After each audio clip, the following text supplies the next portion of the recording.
And I thank all of you in Vietnam for your services, okay? I know you have no member at the World War II here, or he'd be here. I just want to say that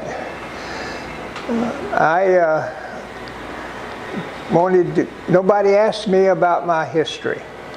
And some of y'all admitted to me that their father didn't tell you about it till later.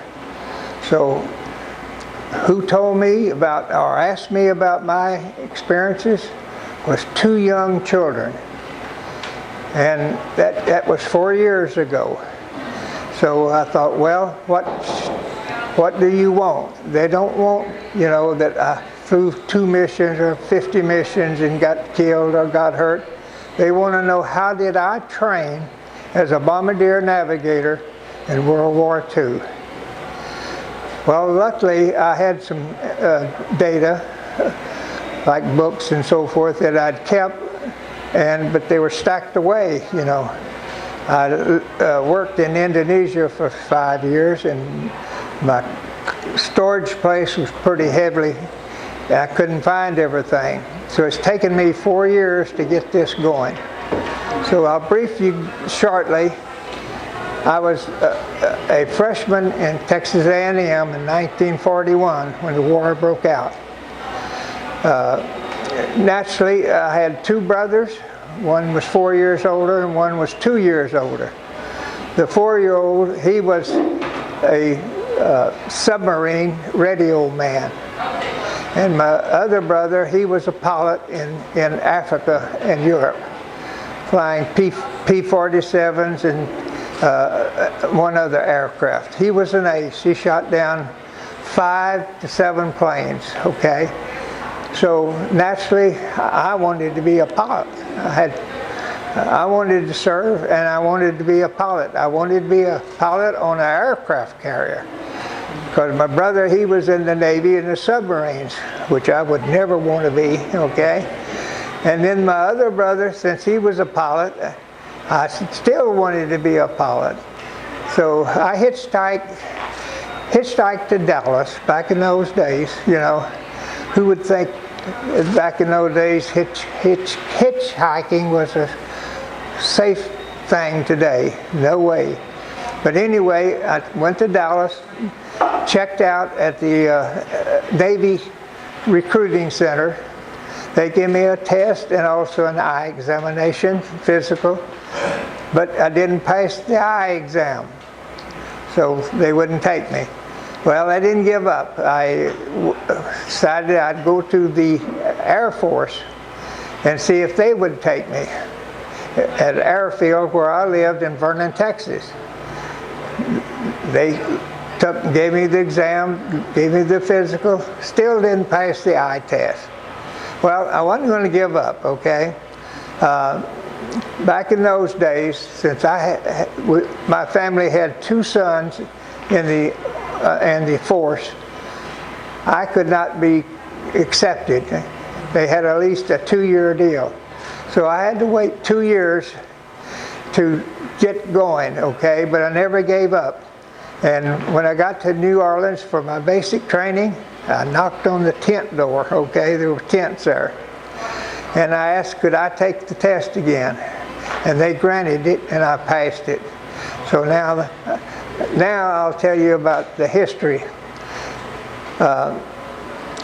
They sent us to, after basic tramp, they sent us to Colorado to a school there, Denver University. They taught us different things about flying, who we would meet, and so forth, and what we should do, and so forth.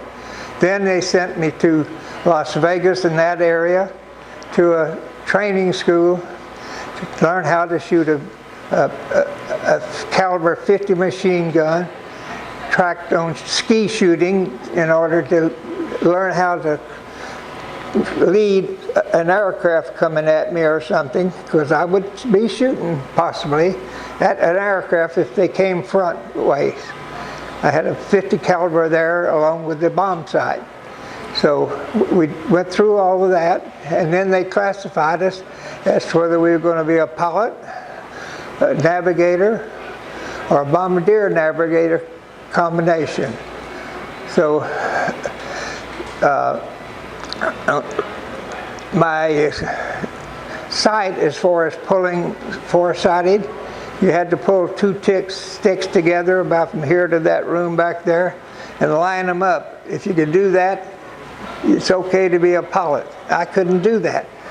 I'd be off that far. Well, they're not going to make you a pilot because you'd crash. You think you're near the land and you'd already hit it, you know. So anyway, they classified me as a bombardier navigator.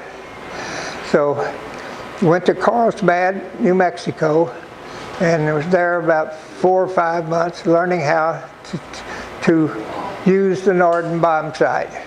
In this email that you see of my history, it'll show where we sat and so forth and how we maneuvered to simulate a bombing run, which was very accurate, by the way.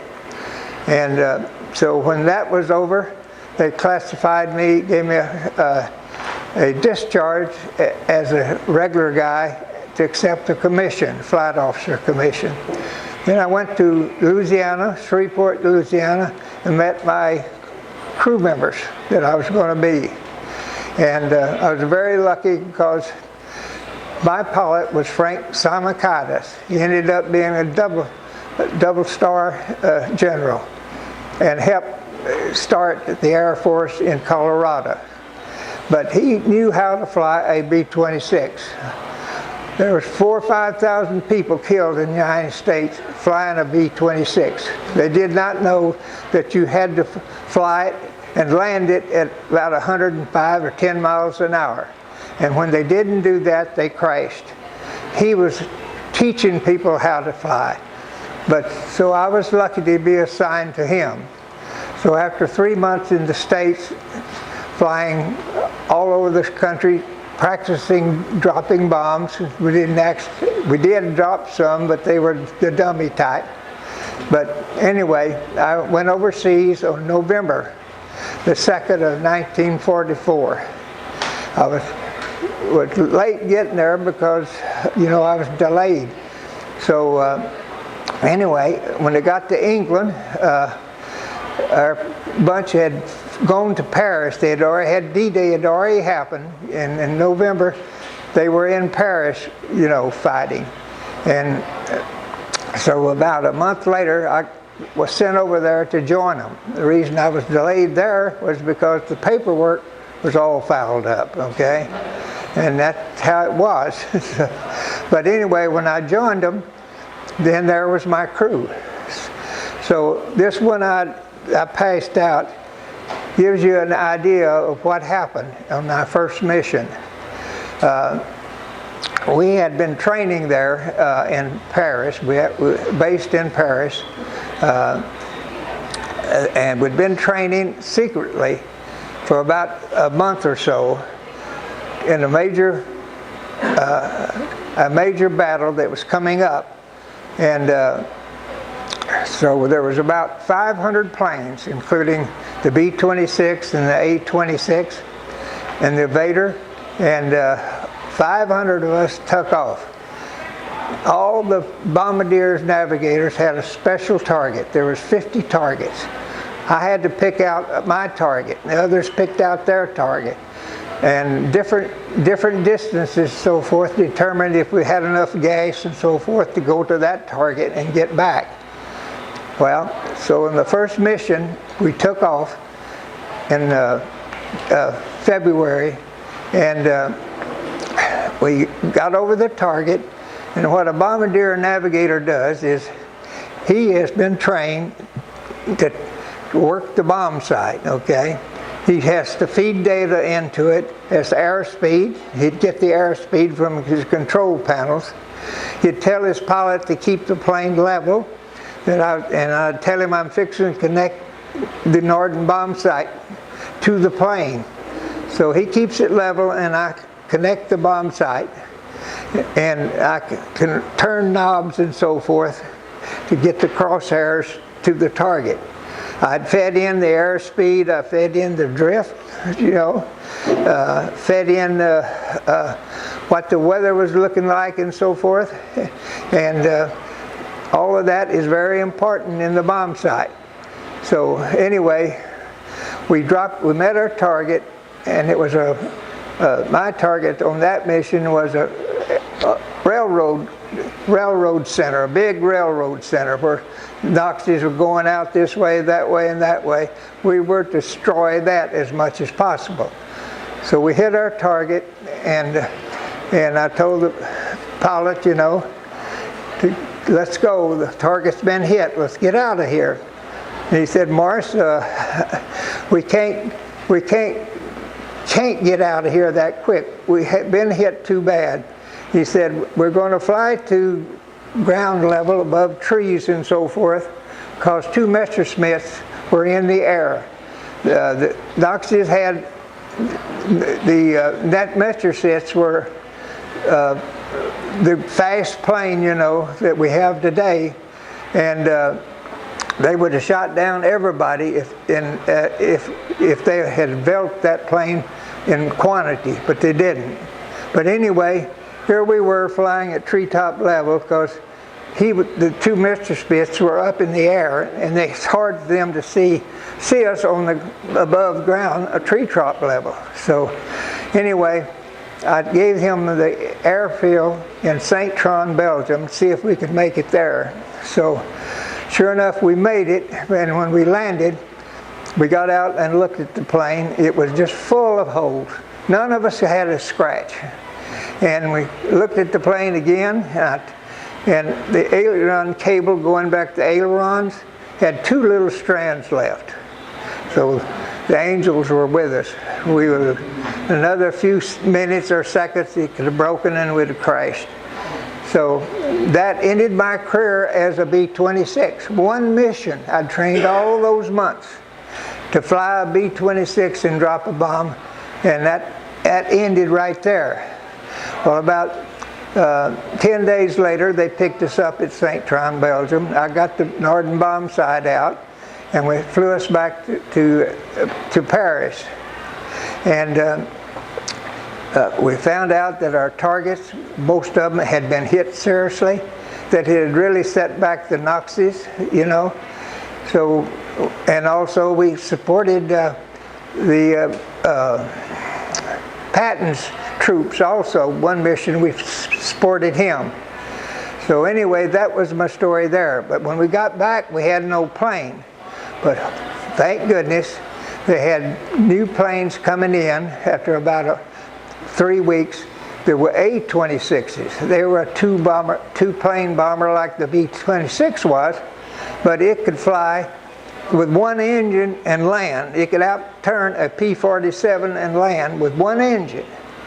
So, boy, that was a real plane, okay? So the other thing was, well, this plane, most of those A-26s were loaded with cannons, okay? No place for a bombardier. Well, what they did, they developed a A-26 with a glass nose, and the way you got into the plane, you'd pull down a little step ladder deal, walk up it, pull it back up, and that's it. If you have to have an emergency and get out, you pull a good deal and you fall out of that plane, okay? So that was good. But the thing was, the B-26 required a bombardier navigator for every B-26. The A-26 doesn't require but one bombardier for every 6 planes. So you could see bombardiers, navigators became obsolete almost. So in the 18 crew that took 18 bombardiers, took six bombardiers in the new A-26. So that also helped delay me and my life really, because we were really having time fighting all this time. So I ended up flying 3 missions with the A-26. They were all tough, but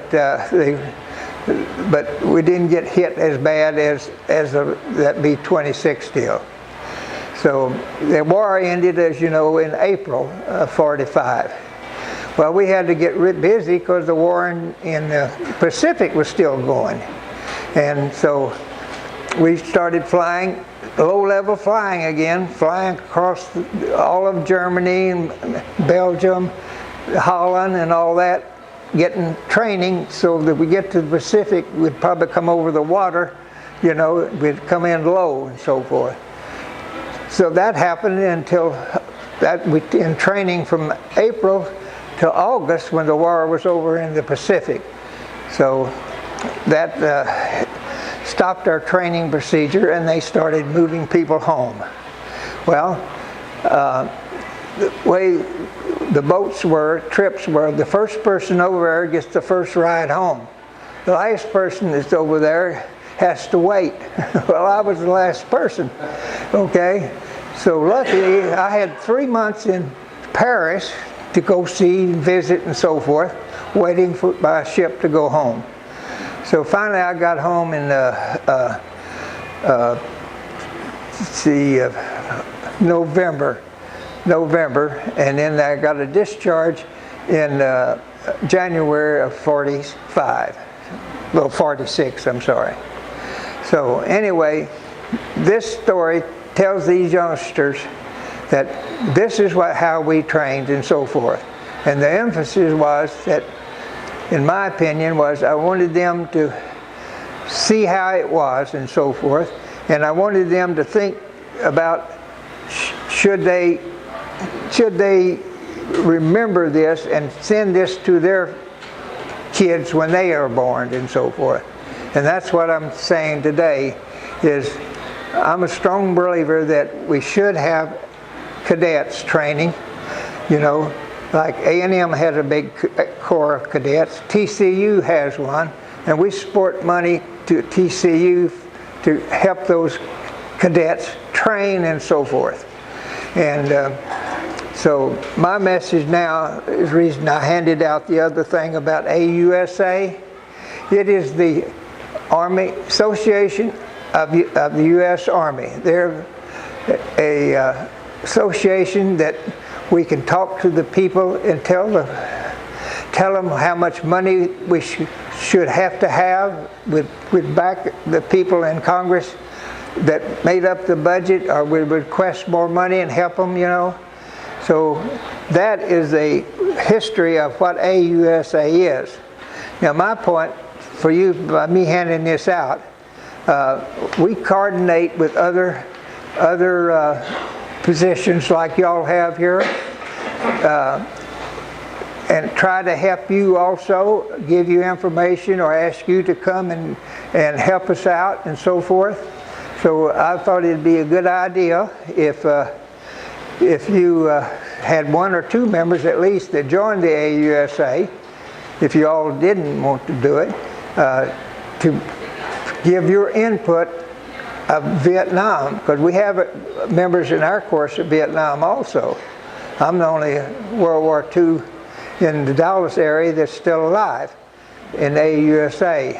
But I was hoping y'all could maybe send 1 or 2 people there and let them help you, educate you on what actually they do, and maybe you can help them. So that's one reason I passed that out to you. So that ends my story. So is there any questions? Okay. Thank you very much.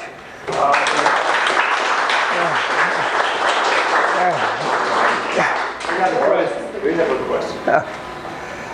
To join the AUSA, do you have to be an Army member? No.